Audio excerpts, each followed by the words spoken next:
Ok, d'accord. Je disais bonjour Eman, bonjour chers téléspectateurs. J'espère que vous allez bien. Moi, je me porte bien ce matin, comme vous le voyez, hein. Herman, ce matin, on est là pour la culture. Je sais. Et tu l'as dit plus précisément, on rentrera dans la méandre de la culture africaine. Le thème de ce matin, c'est les noms africains, identité, histoire et transmission. Voilà Noms un peu. africains. Oui, les noms Identité. africains, oui. Histoire. Et, Transmission culturelle. d'accord, DP, là, il faut commencer par DP. Ah, je vais commencer par DP. DP, pour dire, ça veut, bon, c'est avec le temps ou avec l'écriture française que mon nom a vraiment changé. On écrit quelque chose à la place de l'autre. Ça a deux significations. D'autres disent défait, d'autres disent d'épée, d'autres disent défait. C'est le seul nom là. Le seul nom. Et j'ai dit avec le temps, avec l'écriture, tout a changé. Pour la vraie définition de mon nom, comme je le dis, comme me l'a dit ma tante et autres, la signification même c'est défunt, petit palmier. Ah, défunt. Défunt, Ah, petit d'accord. palmier. Et avec le temps, c'est d'épée, genre DP là, d'épée. le sens a carrément changé. Hein. Oui, le sens a carrément changé. C'est ce que je suis en train de dire, que dans les temps passés, dans les temps de mes grands-parents, c'était défunt, défunt, défunt. Mais avec le temps, on a dit d'épée, ou on dit encore défait. Défait, c'est toujours dans le sens de aider, genre le petit palmier, quoi. Mais c'est d'épée là actuellement que je porte qui a changé. Donc on le dit d'épée à mes d'épée. Mais en tout cas, ça a toujours une signification un peu... Oui, signification, mais sauf que ce n'est plus Oui, palmier, mais quand Oui. on dit d'épée, c'est comme là où quelqu'un... escale, quoi. Ouais, fait Un escale. lieu Moi, j'ai toujours aimé... la destination, carrément. Oui, moi, j'ai toujours aimé des faits là, et parce que je me suis dit, petit palmier, vous me voyez, palmier, minimum de vie pour un palmier, c'est, je crois, 50 ans, non? non. C'est 50 ans, minimum de vie, c'est 50 ans. Ah. Bon, maintenant, on va passer pour Adadé. On a dit la même là. Par la fin, on revient. Ah, la fin, on va revenir comme ça. Ah, dans peu de temps, on va passer pour Abdou, et puis on va voir la signification du nom d'Abdou, pourquoi pas? Et oui, comme je l'ai dit, les noms africains ont une signification, ont une histoire derrière. Et aujourd'hui, on ne va pas parler de ces noms, on va prendre un nom pour en parler, mais on va les distinguer par de différentes catégories. Par exemple, identité culturelle.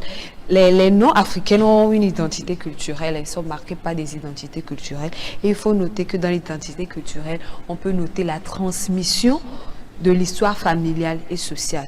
Et dans la transmission, les noms peuvent rappeler, par exemple, on donne un nom ou un prénom à un enfant, ça peut rappeler un enceinte qui est décédé, qui a fait quelque chose de bien, qui a fait quelque chose de merveilleux, ou dans leur communauté, il y a quelqu'un qui a été un vaillant, on donne ce nom-là à l'enfant. Ou soit des noms qui définissent, par exemple, Dieu a fait grâce, par exemple, à Menouvévé.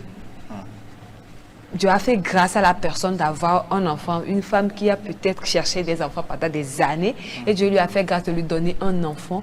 Il prénomme l'enfant Amenouvévé. Il faut noter que dans les temps anciens, avec ce qu'on a eu à me raconter, ce que ma mère a eu à me raconter, je peux voir une femme dans une famille, par exemple, je donne l'exemple. D'épée. Non, pas d'épée. Je suis Madame Adadé. Ah, oh. Je donne exemple. Je sais que Madame Adadé est en train de nous suivre. Madame, pardonnez-nous. C'est exemple seulement que je suis en train de donner. Ma mère, ma mère m'a raconté, ou ma mère m'a fait savoir que, par exemple, on peut être Madame, Monsieur Adadé.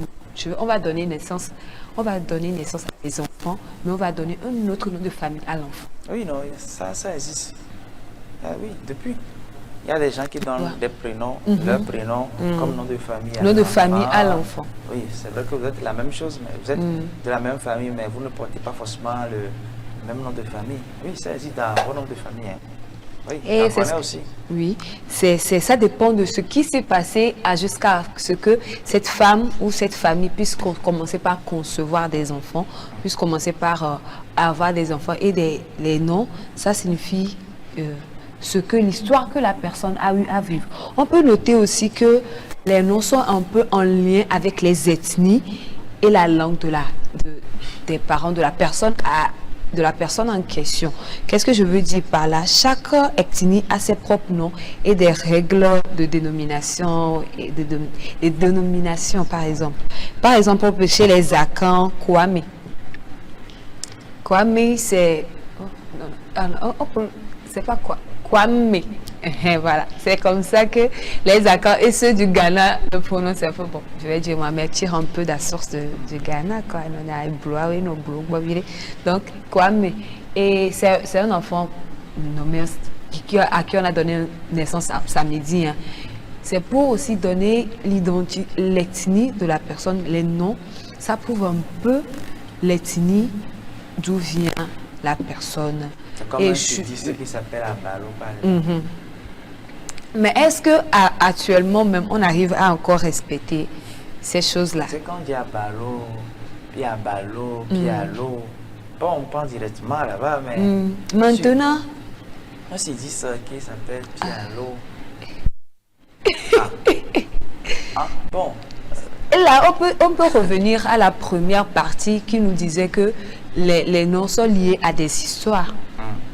Parce que peut-être que la personne, il y avait quelqu'un là-bas qui était d'une manière, la maman a vu, elle a dit, le papa a vu, elle a dit, quand je donne naissance à un enfant, là, je vais le nommer comme ça. Pour honorer la mémoire de cette personne-là. On peut encore dire aussi que les noms, ça porte des dimensions spirituelles et symboliques. Derrière chaque nom se cache. On doit dire que les noms portent une dimension spirituelle et symbolique. En tout cas, pour Koyonao. Je me rappelle qu'il y avait Adjaro qui disait que Linda, c'est un nom qui célèbre un peu les divinités, le serpent et tout. Voilà que quelqu'un qui ne connaît pas la définition va donner ce nom-là à son enfant. Vous voyez que c'est un peu... Même qu'on a les viaos. Il y a aussi ça, les noms, ça traduit ou ça reflète les statuts sociaux. Les statuts sociaux de quelqu'un.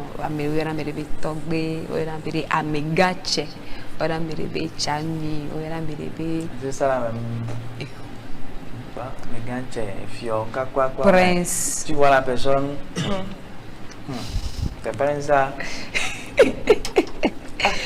Moi, tu es méchant. Non, je ne suis pas méchant. Quelqu'un qui se prénomme Prince. Comme tu l'as dit, voilà, quand normalement bon, d'accord, mais c'est devenu comme un nom, comme ça. Ça n'a plus forcément trop. Quand il y a un prince, oui, c'est prince, quoi.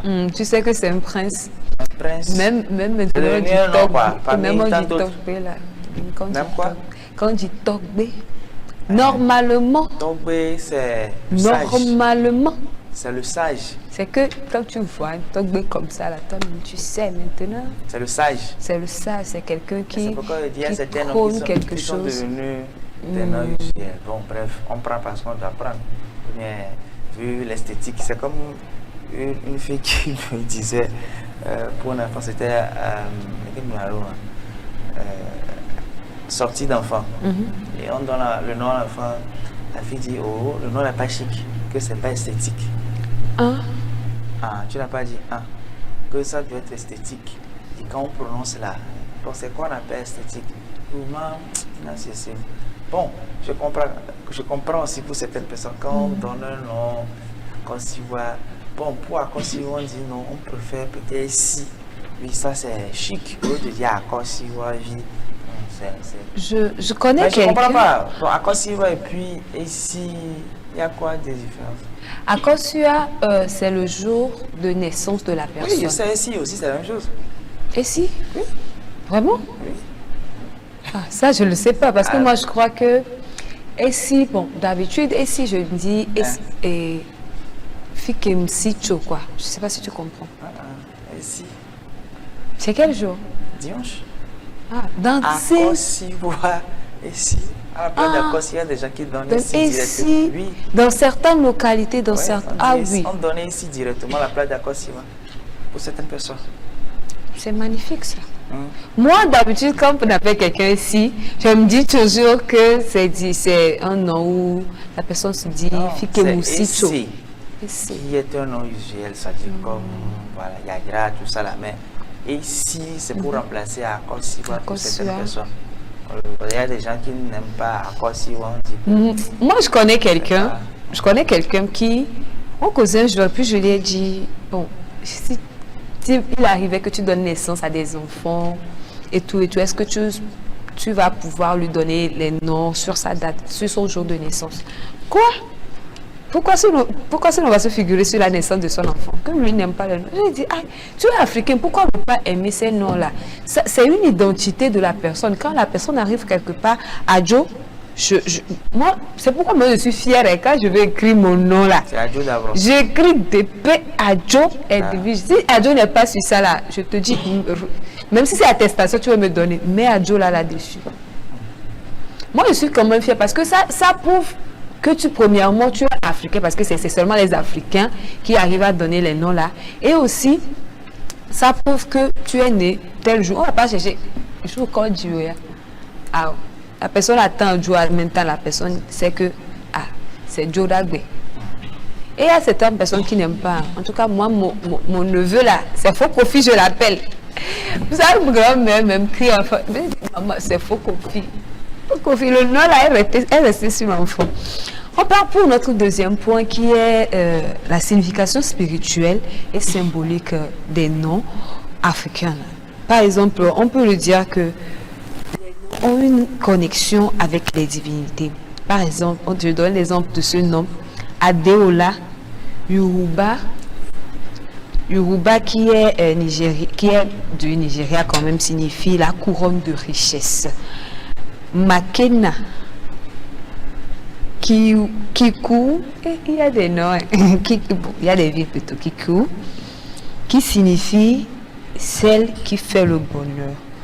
Protection spirituelle, on peut noter que certains noms sont donnés pour protéger l'enfant contre des esprits ou les forces négatives. Ça me fait vraiment plaisir. Parce que s'il y a des... En tout cas, c'est dans les divinités. Je sais que quand on donnait naissance à des enfants et que Kungbola va des déviatos avant de faire cérémonie du 8e jour pour l'enfant. Et... on part consulter les ancêtres, quel nom on peut donner à l'enfant, et ce que l'enfant va devenir et tout et tout. Et puis on donne le nom que les ancêtres ont pour l'enfant. Je ne sais pas si tu comprends ce que je veux dire. Ouais, je comprends. On donne le nom là à l'enfant. Est-ce que c'est pas bon de toujours continuer à faire des trucs comme ça? Ça, c'est à partir de la compréhension de chaque par famille. rapport à la célébration, à une religion ou non, parce que tu n'as pas obligé quand même tout le monde à faire la même chose. À faire la même chose. Des gens qui sont chrétiens, des gens qui sont traditionnels, d'autres musulmans. Et il y a aussi d'autres qui ne croient pas, qui ne croient à rien. Voilà. Donc, chacun fait selon ce qu'il comprend. Il faut noter aussi que les noms sont des histoires et des leçons qu'on donne à des histoires et des leçons qu'on transmet de génération en génération. Il y a certains noms-là. Toi-même, tu n'as pas envie qu'on te donne ça. Je vais donner un exemple. Il y a un nom dans la Bible. Je prends l'exemple de la Bible. Il y a un nom dans la Bible. Lorsque, je ne sais pas, le prophète Samuel, lorsque Samuel était chez Élie et que la maison d'Élie devait être détruite, il y avait l'un des enfants d'Élie. Sa femme était enceinte. Et quand elle accouchait le jour où le frère, son mari et son beau-père étaient morts. Et elle aussi, elle devait mourir. Et l'enfant, elle a donné le nom Ikabot à l'enfant. C'est ce qui veut dire que la gloire est bannie d'Israël. La gloire est bannie d'Israël. Ce nom, est-ce que tu vas vouloir le donner à ton enfant? Est-ce que tu vas vouloir donner le nom à ton C'est enfant? moi qui représente le côté mauvais alors. Voilà, c'est là aussi que tu comprends. En lisant aussi la Bible, en écoutant certaines personnes parler et tout, il y a des noms qu'on donne à l'enfant qui vient de la colère. De la Ça, c'est colère normal, en des tout cas. parents. Il y a des histoires qui marquent. On voudrait Oui. quand même représenter voilà, ce sentiment-là d'une façon, ce qu'on peut voir que physique. Et par mes gars donnent des noms qui Assez agissent sur l'enfant. Moi, je ne veux pas donner des noms ici parce qu'il y a des téléspectateurs qui sont fiers quand même de leur nom. De leur nom. Voilà, on ne va pas donner un nom qui va frustrer quelqu'un à la maison, mais bon, essayez quand même de comprendre d'abord la signification de ce que vous voulez donner Comme nom à vos X enfants. ou à Y personne. C'est très important. Parce que spirituellement, en tout cas, selon les informations, ça agit. Ça agit. Voilà. Pas que selon les enfants. Moi, je connais certaines personnes, il y a certains enfants qui ont donné des enfants. On n'est pas spécialiste quand même. Non. On n'est pas Oui. des spécialistes. Oui. Voilà, C'est vrai. peut-être qu'on va les inviter pour nous donner plus de Plus de détails par détails rapport pour le nom. à un nom qu'on porte. Puisqu'on avait fait oui, je pense que c'est un micro-tutoir par rapport à ce sujet-là, des noms que nous portons. Il y a des gens qui ont réagi quand même par rapport à ça. Et quand vous faites la synthèse, la somme, en tout cas des interventions, on comprend que, en tout cas la majorité comprend que le nom que nous portons, il y a Ça a quand même beaucoup de- une part d'impact sur nous. Donc sachez quoi donner Comme en nous à termes vos de enfants. nom à vos enfants, à vos frères, ainsi de suite, ainsi de suite.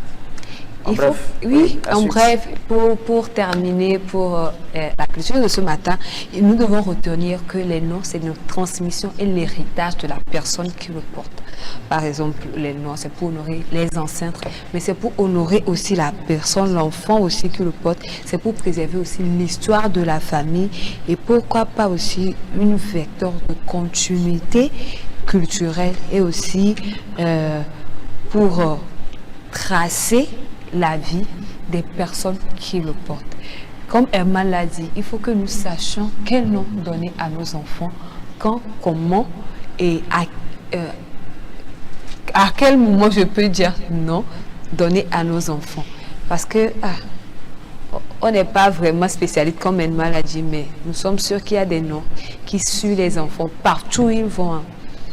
Des fois, vous êtes quelque part, on demande à quelqu'un de se lever ou de quelqu'un de donner son nom. La personne donne le nom. Vous vous retournez, vous voyez, dire, parce que peut-être toi, tu comprends. Quand tu comprends dans votre langue, vous comprenez quand on donne le nom là, vous savez quand, le pourquoi on donne le nom là. Mais la personne qui donne le nom, après tu vas avec la personne, tu poses la question, pourquoi on t'a donné ce nom là? La personne même ne sait pas. Et nous devons aussi poser la question aux parents. Nous devons aussi poser la question à nos parents. Il y a un moment poser la question à nos parents de savoir pourquoi à ce moment-là tu m'as donné ce nom-là. Moi par exemple j'ai posé à savoir si Edwige. Edwige ça veut dire Yesueni Holanyo. Ah non, pourquoi le nom là tu me l'as donné? Elle m'a dit j'avais 2 garçons, je cherchais fille. Celle qui va me seconder, celle qui va être avec moi. Mon papa lui l'a dit, l'enfant là, parce que mon papa lui il avait eu une fille qui était. Allez poser des questions aussi. Consolatrice, c'est ça? Non, je ne suis pas consolatrice. On va ça. Chers téléspectateurs, voilà un peu la culture de ce matin. Nous avons parlé des noms. Oui, la transmission. L'histoire, l'identité, la transmission culturelle.